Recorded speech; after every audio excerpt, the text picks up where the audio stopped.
Welcome to our Natural Habitat Adventures Daily Dose of Nature. Today's topic, the Amazon, fighting to protect the world's largest forest.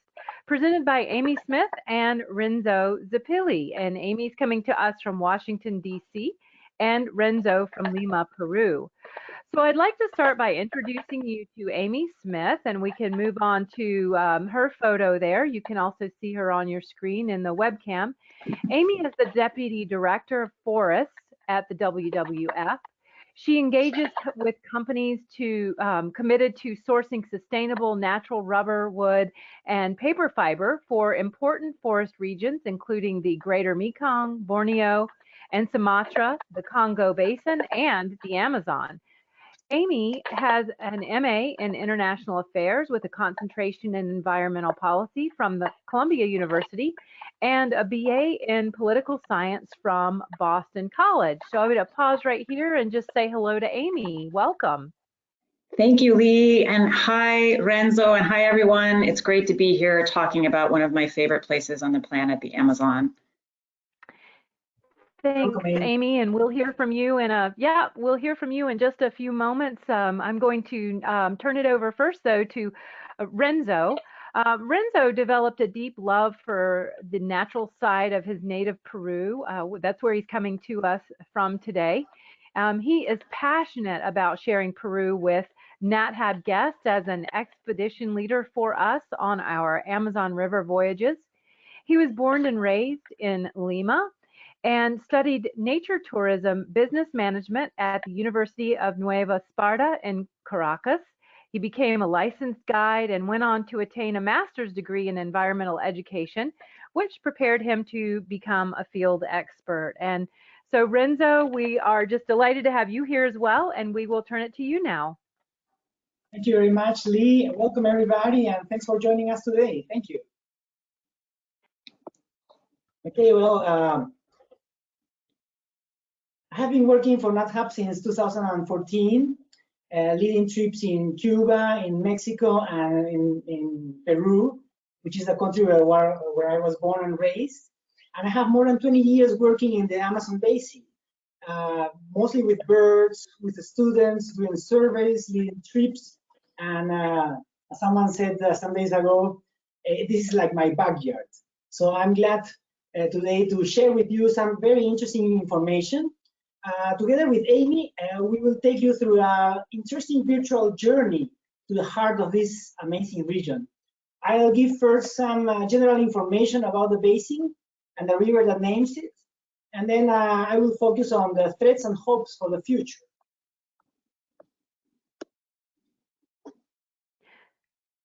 So Renzo, I'm sorry to interrupt you. It looks like your slides are not moving. We still see Amy on the screen. Yeah, let me see.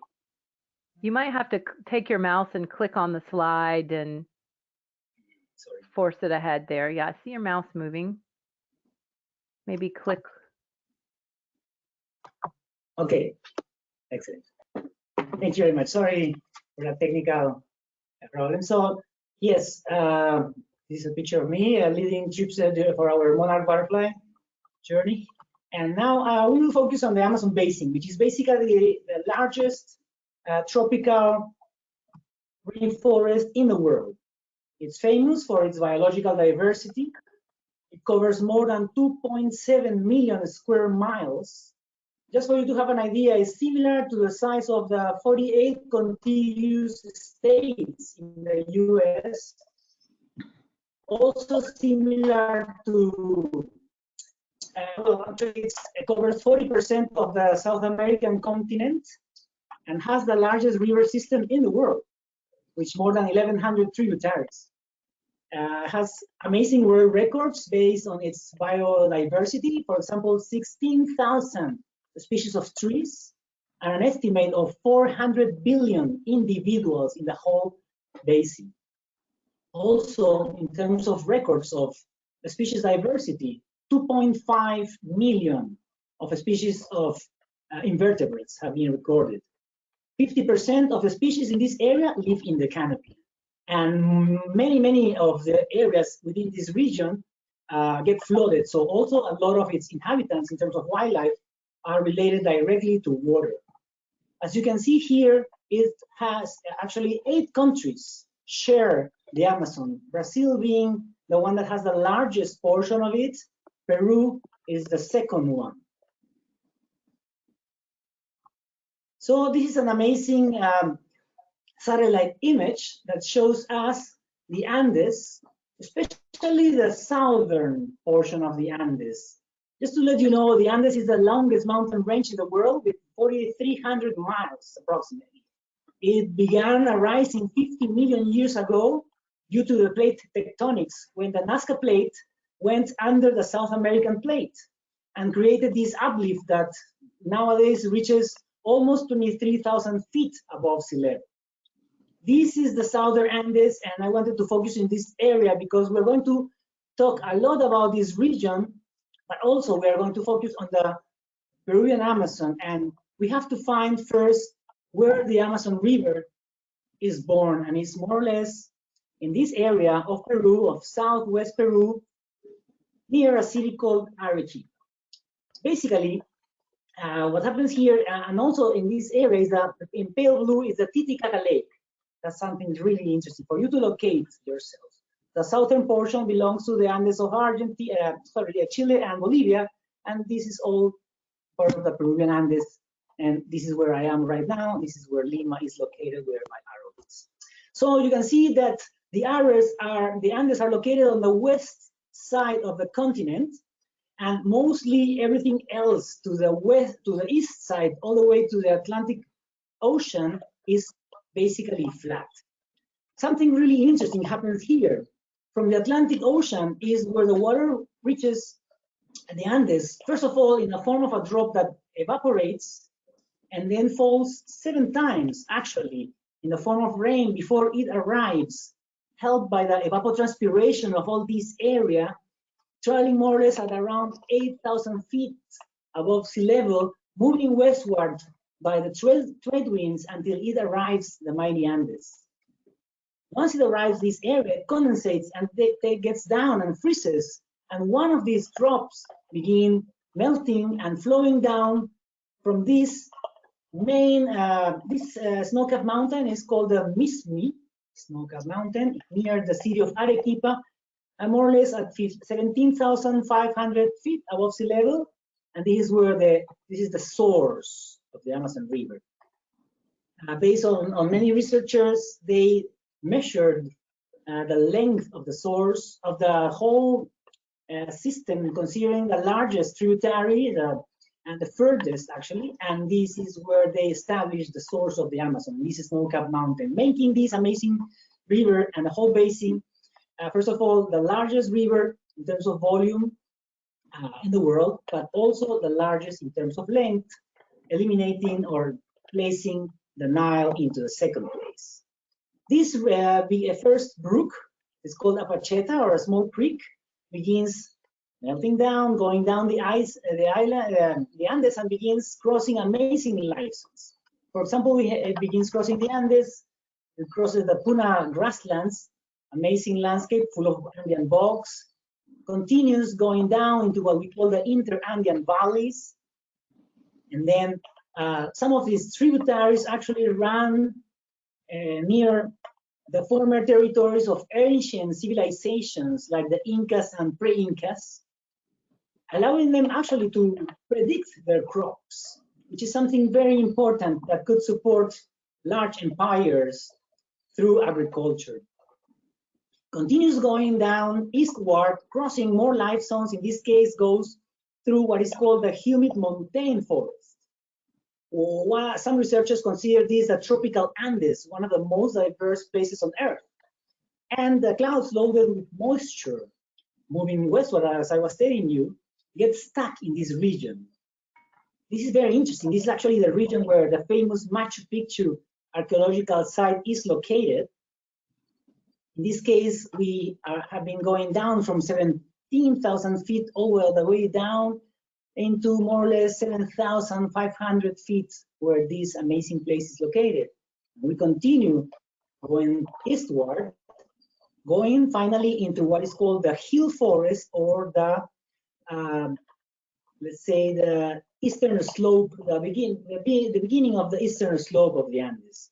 Finally, the rivers reduce its speed, and they try to find a course through the lowlands. In many cases, the rivers in the Amazon basin look like huge snakes meandering through this vast territory trying to find a course. In this very interesting picture, we see what happens.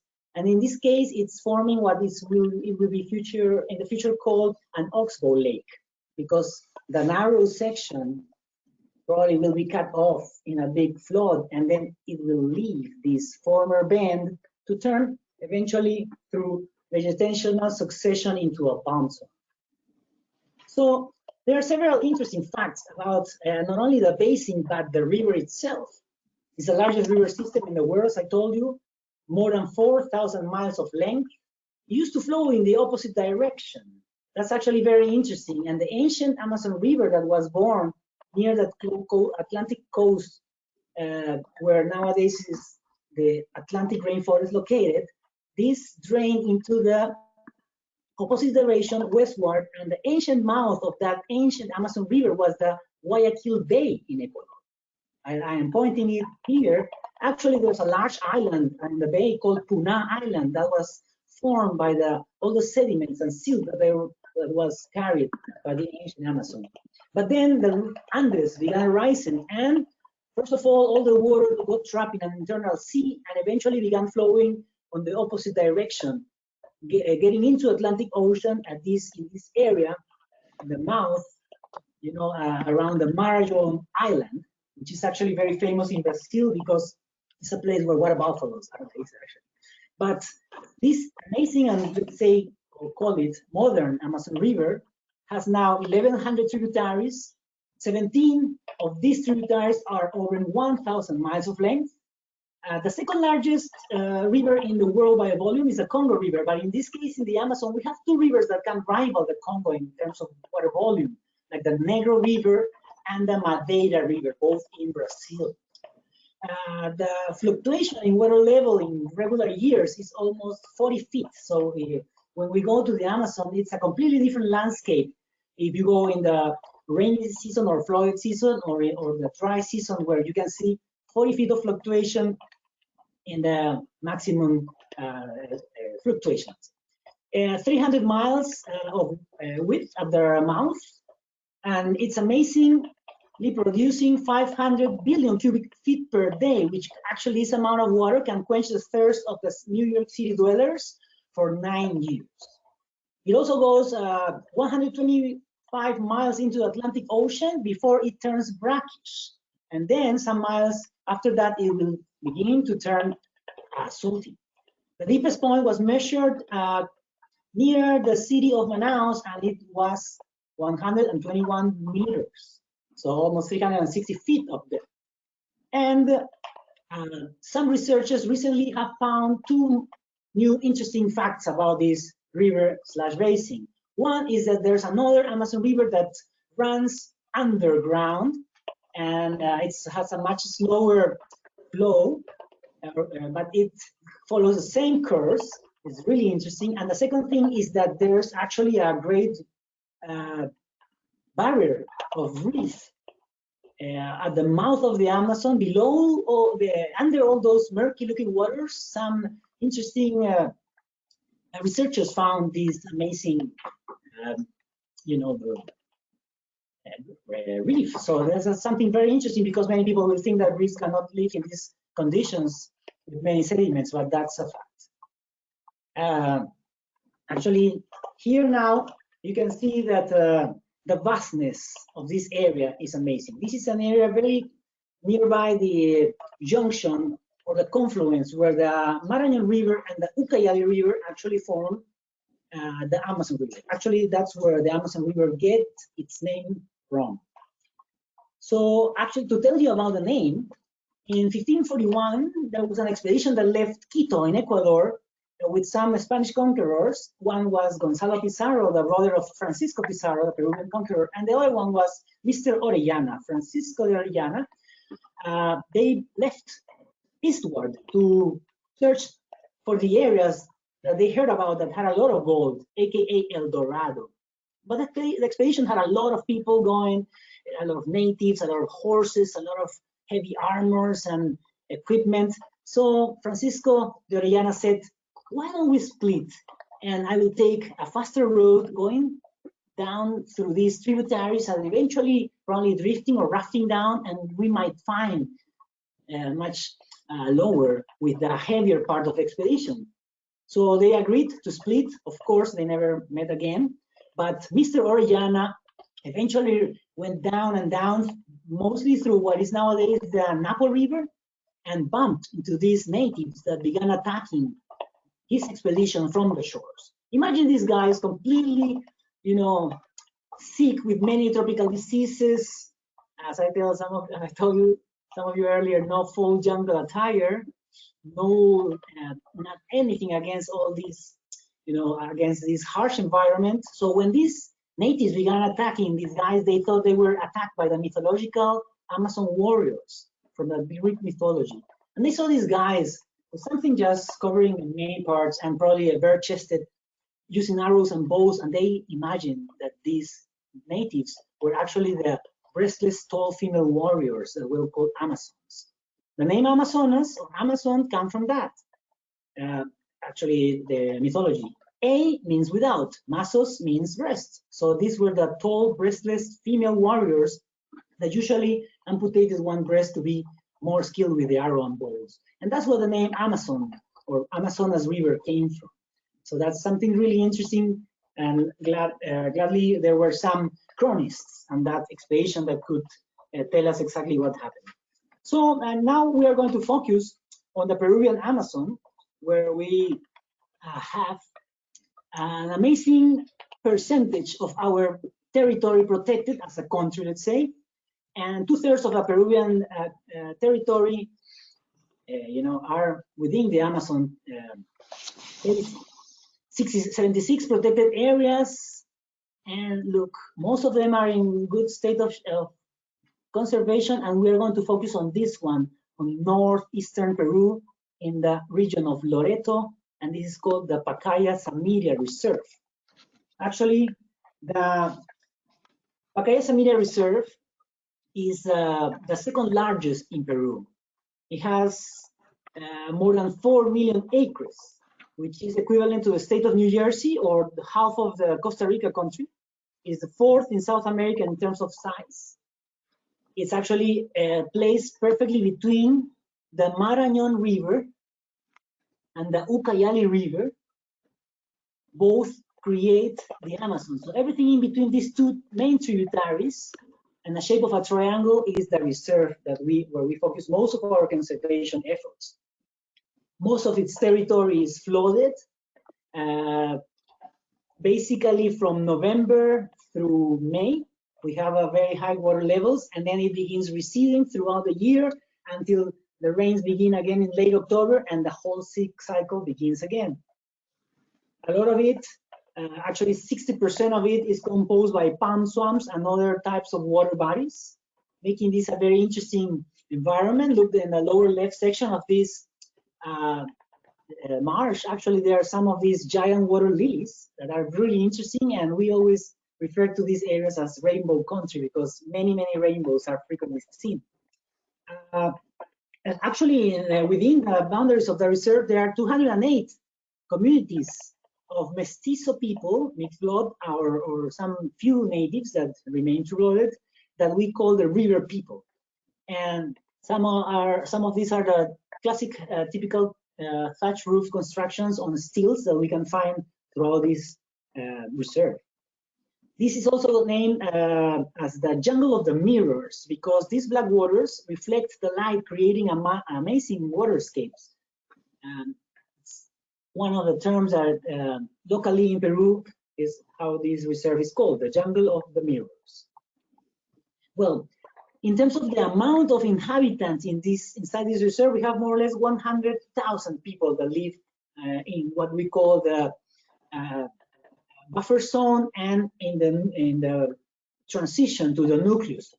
A lot of these actually work as volunteer rangers, and it's very interesting because this is such a vast zone that the government cannot pay the hundreds of rangers that will be needed to patrol all these areas, especially being flooded. So we incorporated the local villagers that work as volunteer rangers and get paid in quotas of extraction from some of the resources that are managed in this reserve. Just to remind you, in Peru, the reserve category allows managed extraction in a sustainable way, opposite to what is considered national parks where nothing can be done besides research and tourism. Well, this research boasts an amazing number of bird species. 450 species of birds have been recorded here. This is a great black hawk, the mighty huatzin. Many people thought this was a sort of prehistoric bird, but actually is one of the most evolved birds related to cuckoos and turacos. It's actually a sort of ruminant with 4 crops to degrade the organic materials that they feed on, mostly leaves. Several species of parrots, including these yellow-crowned Amazon parrots, old Tamian pairs, also blue and yellow macaws that spend their life also in pairs.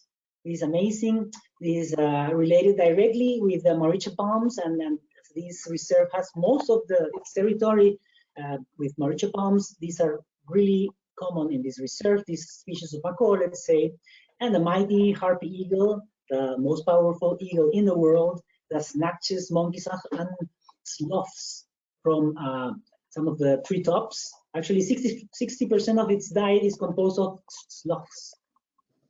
And then 102 species of mammals, many of them related with the water, remember water world. And this is actually a nice picture of the blunt fin of a pink river dolphin. Very difficult to take pictures of them. If you have been with us on one of these journeys, you know, it was one of the main challenges, but gladly they are common. So this is a very nice sighting. Then we have sloths, 2 species of sloth. This is mostly the diurnal sloth, 3-toed sloth that we see frequently. And you can tell this is a male individual because in the back it has this sort of furry, velvety, buffy colored patch that determines its sex. In one of our journeys, we usually see inside of the reserve more than 8 species of monkeys, including these Saki monkeys, very interesting. And well, we've seen it a couple of times, but this is one of the very rare inhabitants and very elusive, but this is an amazing jaguar that is always looking and hearing us. Well, more than 60 species of amphibians, including many tree frogs from a former Hyla group, like this barrel clown tree frog in a giraffe face. And then several species of poison dart frogs, aka poison arrow frogs.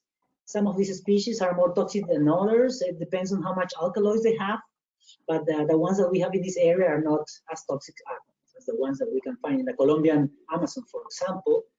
More than 70 species of reptiles, including the anaconda that we can see on the left-hand side, and the largest caiman related to alligators, which is the black caiman found on the right side. And just to begin finishing my part of this presentation and tell you about some of the projects that are being held inside the reserve. One of the main projects that is held around here is the River Turtle Conservation Project that actually was created many years ago with the help of WWF, and every year the rangers, both official and volunteer, patrol the beaches and collect the turtle eggs, and they relocate them in particular beaches. Actually, you might have a question about this, because for river turtles, as the river dynamics change a lot, they don't need to go to the same place where they were born to lay their eggs, opposite to the sea turtle. So this helped us a lot in terms of relocating and repopulating this particular species that was getting to the brink of extinction because it's a local delicacy, not only the turtles, but the eggs. And nowadays, the population has increased 800% in the area. And when we go during the dry season, we are able to release some of these baby turtles, as you can see in the picture. Actually, this was taken last year on October 23rd. So just in case you want to know when exactly is when the baby turtles are released. And then, well, of course, an unaccountable amount of species of invertebrates, like this amazing Goliath bird-eating tarantula, the size of my hand, more than 300 species of fish, and more than 1,200 species of plants. So this is just an amazing place. And now we're going to we're going to listen to Amy to learn more about the threats that this amazing place has, and then to see which are the perspectives for the future. So thank you very much. Welcome, Amy. Thank you. Yeah, thank you, Renzo. And we'll bring Amy in. I've got her video ready to play. Amy, did you want to share anything about the video before I play it? Sure.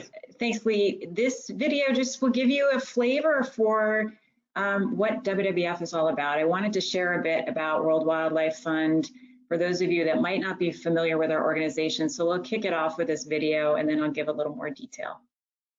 Thanks, Amy. So everyone, we hope you enjoy it. It runs for about 1 minute.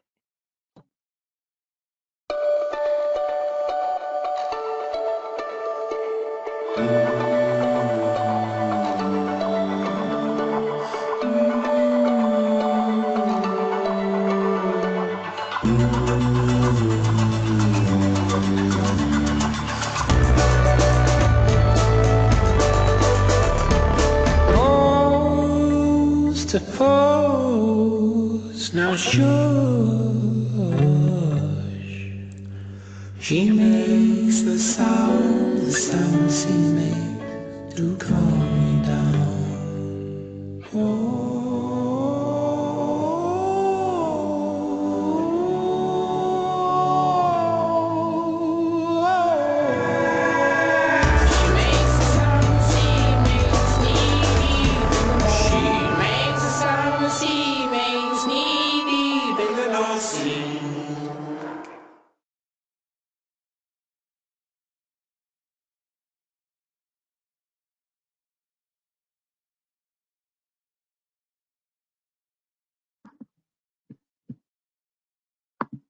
You now, and everybody listening, if you did not see the video, we will make sure that it plays nicely in the replay for you. So Amy, I'll turn it to you. Thank you, Lee. So hi again, everyone. I am on World Wildlife Fund's forest team. I'm based here in Washington, D.C. And for those of you who don't know much about WWF, we're the world's largest conservation organization. We've been around for more than 50 years, and we work to protect the amazing diversity of life and to address the threats to that diversity. We do that through a sound basis of science combined with pragmatic solutions, and we do that with the overarching theme of partnerships and together possible, as was, I think, so beautifully illustrated in that video, that really does thread through all of our work. So we are a global organization working in more than 100 countries. We have about 5,000 staff and about 1.2 million members here in the US and 5 million members globally. And we work on these thematic areas, so forests, ocean, freshwater ecosystems, wildlife, climate, and food. And of course, engagement and the importance of people is threaded throughout these 6 thematic areas. And I'm going to focus today on our work on forests, as this is what we're doing in our efforts to protect this treasure that is the Amazon, that Renzo so beautifully described in terms of the ecological and richness and biodiversity and importance for humans that this region has. So I've worked for WWF for more than 15 years now, and I've spent a lot of my time working in Peru and working on Amazon conservation issues.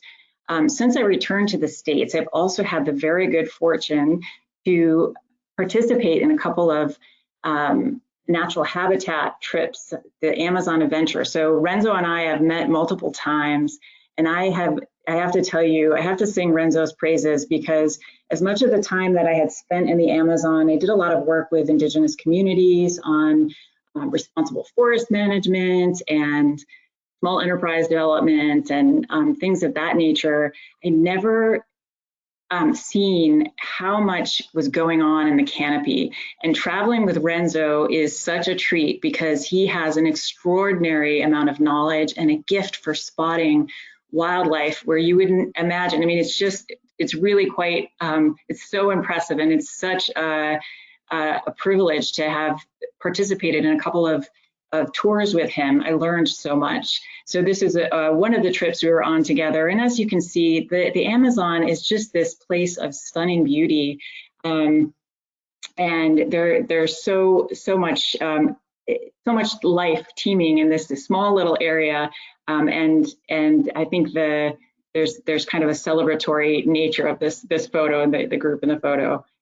And we had the opportunity also on that trip to visit with some of the local communities. Renzo mentioned there are over 200 communities in the National Reserve in Pacaya-Samiria, and these are some of the adorable kids that we got to spend some time with.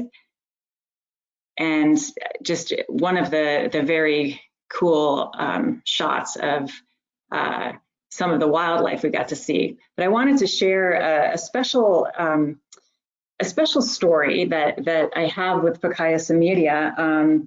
That when I started early on in my career, I was offered the opportunity to work at WWF Peru's office, and I spent a lot of time traveling to the far reaches of the Peruvian Amazon. And in fact, my very first camping experience was in Pacaya-Samiria. And I remember thinking that seeing some of those blackwater landscapes, like the one that Renzo showed a little earlier, thinking that it looked so perfect that it must have, it almost looked like it was man-made. It was this land of mirrors was really, I think, striking for me. And I was quite mesmerized by everything that I saw.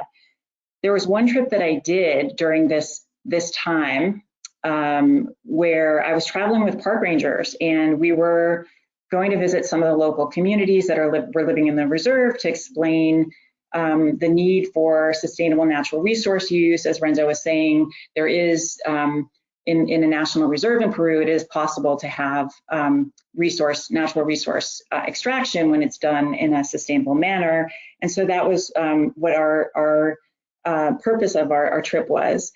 But as we traveled downriver, we came across these gaps in the forest in 3 different places. And this was an indication to the park rangers that there was something going on that shouldn't have been going on. I was very naive, being a kid who grew up in the suburbs of Connecticut, so didn't really know, but followed along, and we disembarked in each of those places to investigate. And what we found in all of those places were that illegal loggers had set up camps to take out these enormous Spanish cedar trees from the reserve, which is not permitted. And this species of tree has been so overexploited. There are now international trade restrictions on the species under the Convention on International Trade in Endangered Species, which is also known as CITES, CITES. So the trees had already been felled, and they were sitting there on the riverbanks, and they were waiting to be picked up to be shipped down river to the eventual market. In many cases, it was likely to be the United States, where the wood would arrive potentially in sawnwood form or converted to flooring or furniture. So on this occasion, when I was on this trip with the park rangers, I got a sense of how challenging their work is, and was and continues to be. But they were working with very limited resources and limited equipment, and when they did their patrols, it took them often several days to go out on patrol, and usually they wouldn't come back to the park ranger station, like the one you see here is a park ranger station in Pacaya-Samiria. They would camp overnight, and they often sometimes had to face dangerous criminals, and they weren't armed. So it really sunk in how important it was to conserve this this treasure. It's really a global treasure, Pacaya-Samiria. And this is, I would say, where my work in forest conservation really took hold. So 20 years later, in 2018, when I had an opportunity to return to Pacaya-Samiria with NatHab on this great Amazon River cruise, I was, of course, delighted to be able to go back to this place, which is really has a special place for me. And we got to see the river dolphins. We had like a spectacular show one evening, and just thousands of birds flying overhead, and Renzo and the other naturalists being able to tell us about what we were seeing. And as is the case, I think, in at least on the NatHab trips that I've been on, there are often presentations offered by the NatHab staff, by the WWF staff when we're there, and we had a presentation on this particular tour with Luis Felipe Vela Montalban, who is the executive director for conservation and biodiversity in the Regional Environmental Authority. And I learned on that occasion that prior to his role with the regional government, he was a park ranger, and he was also, for 8 years, the director of Pacaya-Samiria National Reserve. So he had explained to me that there have been many management improvements made within the reserve over the last couple of decades, that when I was there in the early 2000s, the park rangers were viewed by the local communities to be something akin to police. And there was more of a contentious relationship. But there was a change in approach, and the Park Service started to hire the local people from the communities as park rangers. And currently the park has more than 70 rangers from the local communities, plus another 500 volunteer rangers that are compensated with a certain amount of fish or game or other natural resources, like the Oahe palm, which grows in the area. They get that in exchange for patrolling the reserve. And additionally, the regional government funds programs to support natural resource management, like management of the paiche fish, which is an enormous freshwater fish, the taricaya turtles, which Renzo just described, the program that is happening with the turtles, and that's been very successful, and also acai, which is a superfood you may have heard of, and supporting harvest of that and access to markets. So it's really impressive, the advances that have been made in the reserve, in particular, and how the local communities have been engaged, and I think that's attributed to the success.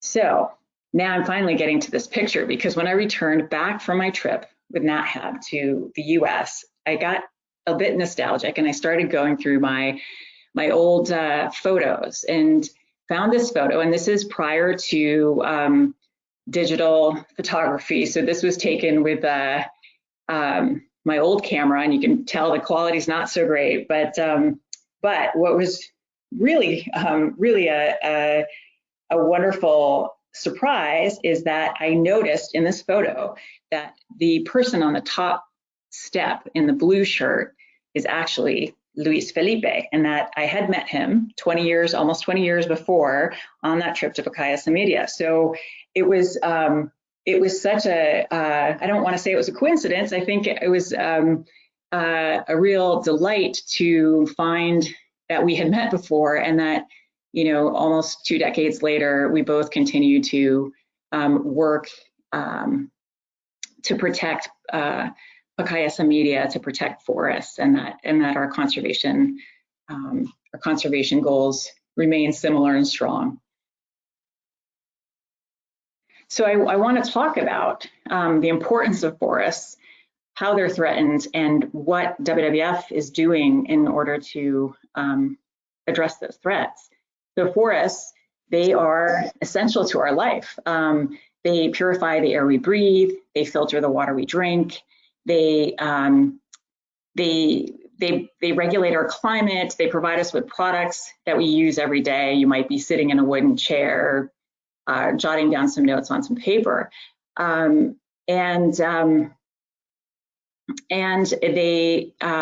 they're home to 80% of the world's terrestrial biodiversity. And as we've heard from Renzo, the Amazon is a tremendous source of biodiversity. But despite the beauty that we see and the importance that forests hold, there are a number of threats to forests, and the impacts are concerning.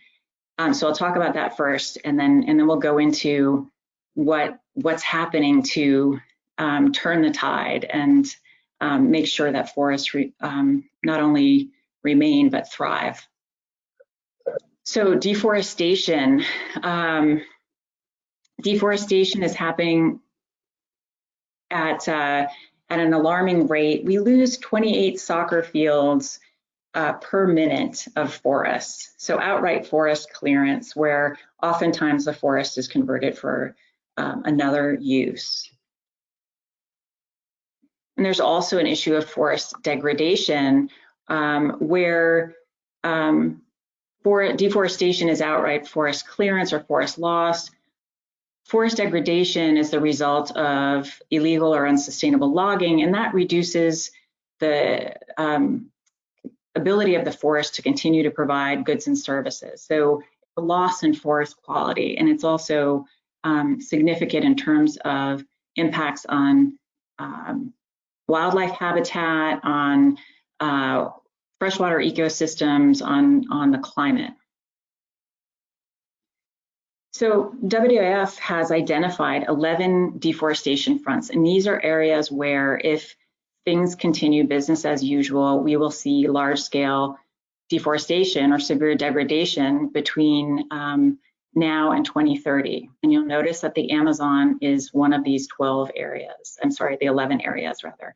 And some of the others are the Congo Basin, Borneo and Sumatra, and the Mekong and Southeast Asia. And there are also some other forests in South America and in Africa that are affected. And this, of course, is concerning because we have over 1.6 billion people who depend directly on forests for their survival. They depend on them for food, for water, for shelter, for medicine.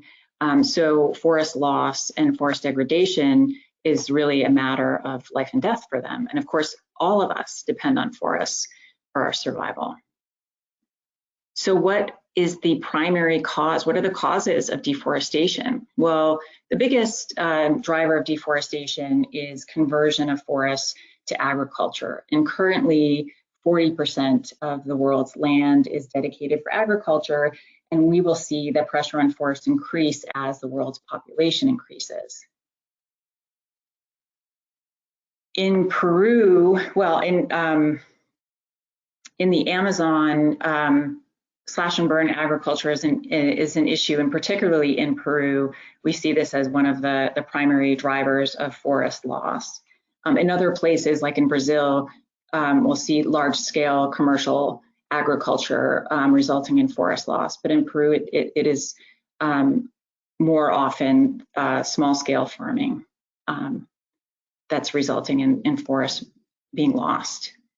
Also, cattle ranching is a big cause of deforestation in the Amazon, with up to 80% of deforestation in the Amazon being driven by unsustainable cattle ranching, where oftentimes small farmers are driven off their land or convinced to give their land up for cattle ranching, but the area needed is oftentimes just, you have to keep increasing and increasing it, and this can have impacts not only on the forest ecosystems and the wildlife populations that they house, but also there are issues with organic matter in terms of impacts on waterways from the cattle. And this is a photo that was taken by one of my colleagues in a flight over the Madre de Dios region in Peru that shows the impacts of gold mining. And this is one of Peru's fastest growing industries. The areas that are that are brown and orange, these are areas that have been mined. They were formerly tropical forests, and they have been cleared for this gold mining, which is I've actually been on the ground in this area, and it's almost as if one is on the moon. There is no vegetation as far as the eye can see. Big giant pits of mud, and there are lots of impacts, not only from forest loss in this area, but also from mercury contamination of the freshwater ecosystems as a result of the mining. And road construction. These are areas that, if areas have not been open to transportation, when roads are opened up, this can open forests up for encroachment, human settlement, and outright clearance. And I just want to share this. This is a map that was created that shows the impacts of deforestation in the Madre de Dios region of Peru, which is a different part of Peru from Pacaya-Samiria, but also an important part of the Amazon, the Peruvian Amazon. And this shows here, the red areas in red are areas that have been deforested. And this is showing the deforestation along the Transoceanic Highway, which was finished in 2009. But construction was happening up to that point. So we start to see the impacts of deforestation from this. I guess you can see my cursor, right? Yes. Yeah, we can see it. Okay. Yes. Okay, so this here, and actually I'm going to move make sure I can see this whole thing. So this is the Transoceanic Highway, which runs from the Atlantic coast, Atlantic coast of Brazil to the Pacific. So the east coast of Brazil to the west coast in Peru, and that was completed in 2009. And let's see here. It'll show, this is like a time lapse here. So 1995, you can see that the red areas are growing in 2000, 2005, 2008, and then 2010. So I think it gives a good illustration of what the impacts of road construction can be. And this is actually an area where WWF has been engaged in several places on green infrastructure development, including the development of roads in order to mitigate the impacts of infrastructure projects on many types of ecosystems, but forest ecosystems for sure. And then illegal logging. This is something that is affecting many forests in the world. It's estimated that illegal logging globally is valued, it's somewhere between $50 and $150 billion in terms of the wood that's traded, that is illegally harvested. Estimates are anywhere between 10 and 30% of all timber harvested globally is illegal. And this is a problem because it depresses global timber prices by up to 16%. It has a whole host of impacts, environmental and social impacts affecting local communities, and also causing forest degradation. And it also, it impacts those companies that are trying to play by the rules, makes it more difficult for them in the marketplace. In Peru, illegal logging is a serious concern. Some estimates are that illegal logging can be upwards of 75 or 80%. And there are a number of things that WWF is working to do to address illegal logging, which we'll talk about a little bit later. And also, the second largest source of greenhouse gases, that's deforestation and forest degradation. This is not only the deforestation and forest degradation, but also the fires that happen with a lot of that clearing. And that's what contributes to up to 15% of greenhouse gas emissions. So those are the threats. But the good news is that there are a number of different solutions, and there's no silver bullet. So it's really important that we're working on a number of different fronts to tackle the issues of deforestation and forest degradation. And protected areas. Protected areas are one solution, and the Pacaya-Samiria National Reserve is a great example of that. And this is where areas have either restricted use or, you know, there's some kind of there are restrictions on the type of use, or it's prohibited to use areas like national parks, as Renzo was describing. National parks can be used for research only, tourism, but that these areas are slated for protection because they have these important ecological and biological values or cultural values, and many of them are underfunded. And so we have a number of initiatives that are similar to what I'm going to talk about now, which is Peru's Project Finance for Permanence, which is it's an innovative approach to ensuring the robust management of protected areas. And in Peru, there was a commitment made by the Peruvian government and a number of different funders and organizations like WWF, where there's a commitment to invest in the protected areas and ensure their long-term management is sustained. And so it is an approach that is modeled after Wall Street, and this will just give you a sense of how it works. The baseline of existing funds is what we would say, and this is just an example, but this is what we would say that a country would be investing in protected areas and establishing them and maintaining them. And then what happens in these this project for permanence is that there's a commitment made by other donors to contribute to the amount needed to ensure the long-term protection of a number of different protected areas in the country. And then over time, those contributions reduce. So this is over here, you have year one, and you have some funding coming from the government and some coming from this external fund. And then as time goes on, the contributions from this external fund decrease and the government increases its funding, and you have some sustained investment in protected area management. So the types of activities funded to support protected areas include monitoring, biodiversity monitoring and research, on the ground protection, so patrols and making sure that the natural resources are maintained, then equipment and infrastructure for the protected areas, and also participatory management, which is something that we talked about a little bit earlier as an example of something that's happening in Pacaya-Samiria, where the local community members are engaged in patrols as park rangers or as volunteer park rangers.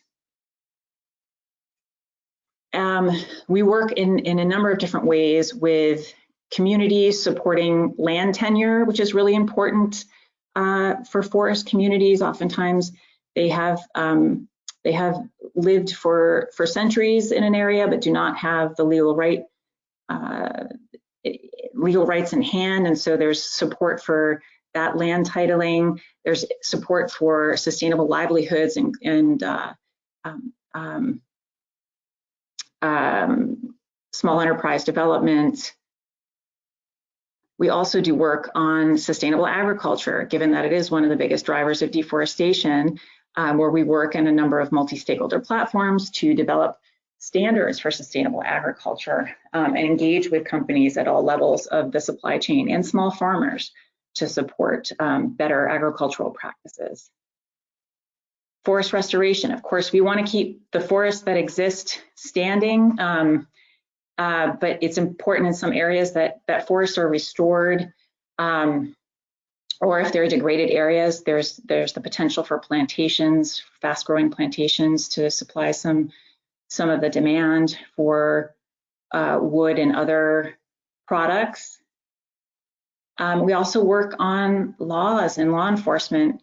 Some of you may be familiar that in the US, it's actually a law that dates back to about 1900, but in 2009 it was amended. It was a Wildlife Protection, Trade Protection Act, but this Lacey Act was amended to include plants and plant products, so that any company importing wood from another country would need to be able to ensure that that wood did not was not traded or manufactured or harvested in violation of another country's laws.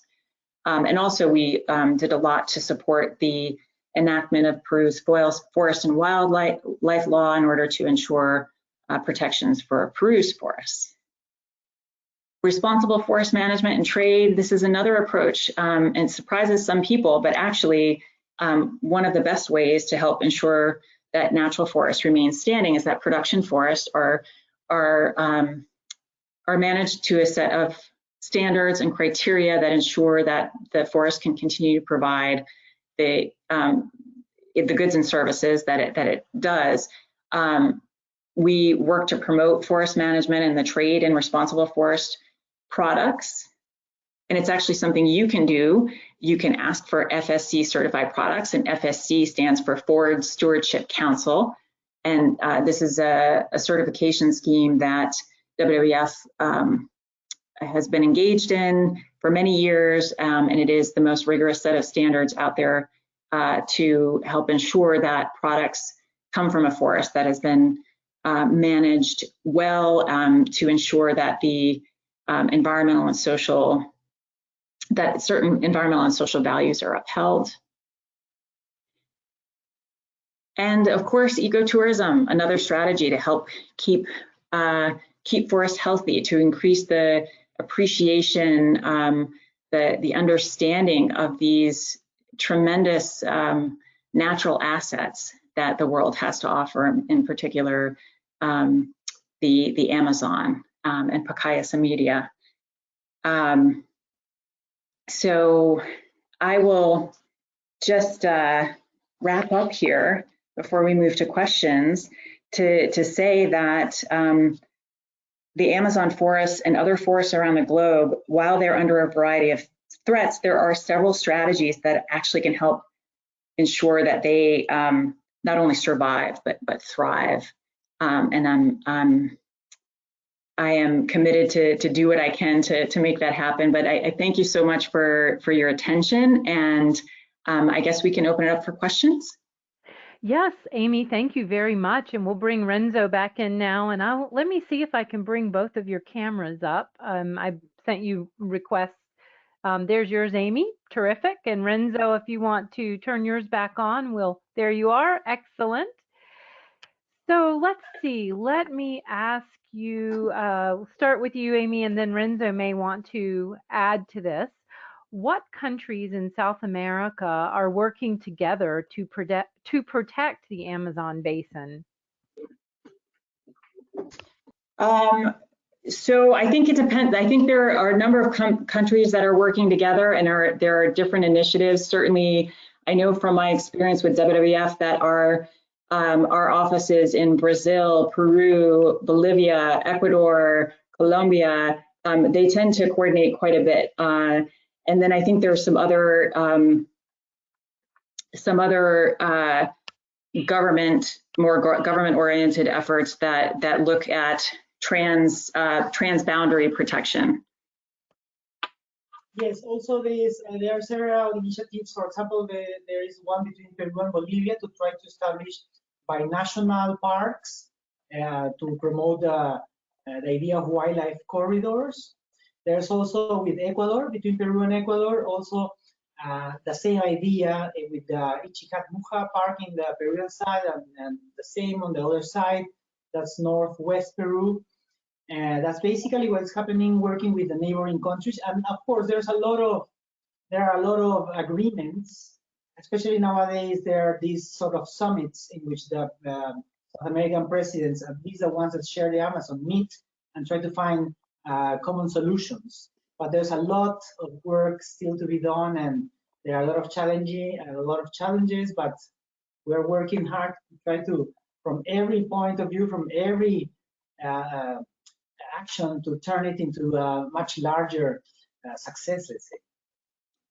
Yeah, and if I could just add one thing too. I mean, my experience in recent years has been engaging more on the issues related to responsible wood products trade. So certified forests and addressing illegal logging. And where I've seen, there have been several workshops and things where I've been involved, I've been able to participate, that the government agencies that are involved with tackling the illegal logging issue, let's say from Colombia, from Peru, from Bolivia, there's a lot of information exchange and shared learning that happens. And oftentimes there may be things that are more that happen at a high level, but then there are many other opportunities that happen on a technical level, where there's a lot of sharing of information, best practices, tools development for timber tracking, for example, to reduce the potential for illegal wood in the supply chain, or for forest monitoring. So there is quite a lot that happens. And I think because the ecosystems stretch beyond boundaries, right, there's a real need for that kind of collaboration. Mm-hmm. Okay, and speaking of that, that leads me to my next question. How can we know to be sure that we're buying timber that has been harvested legally?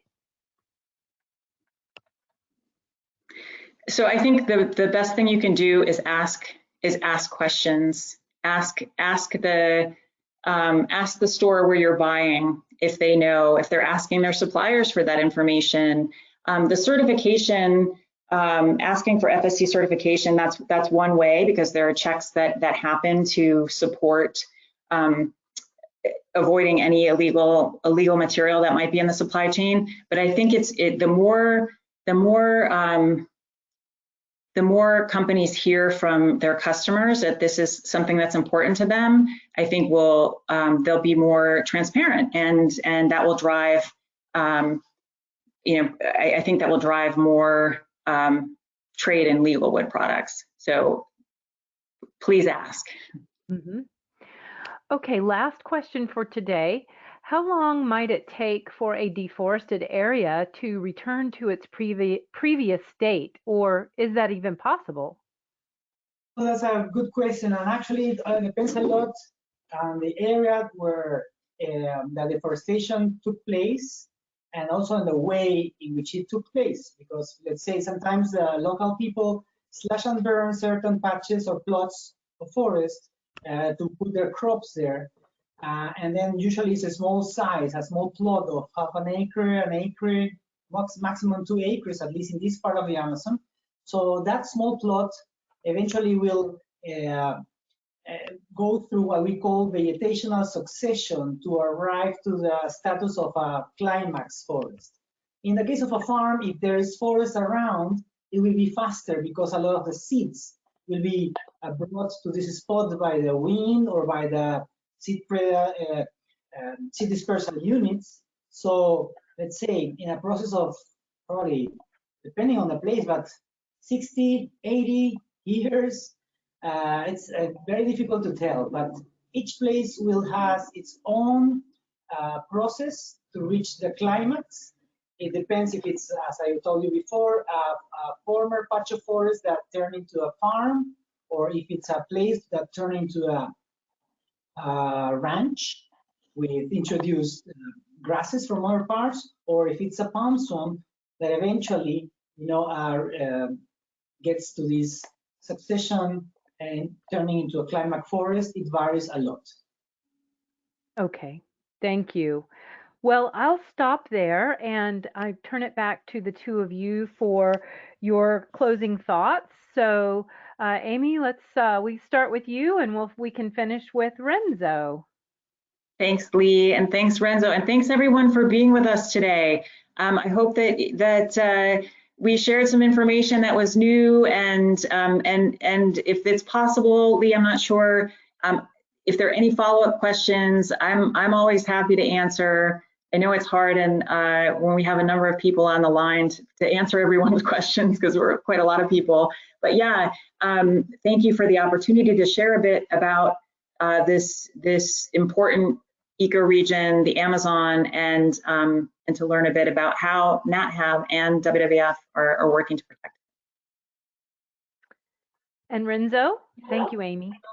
First of all, thank you very much, Amy, for joining us today. It's my pleasure to work with you every time that it's possible. Thank you very much, Lee, for moderating and helping us with all these sometimes little technical issues. And I will extend my gratitude to everybody that joined us today.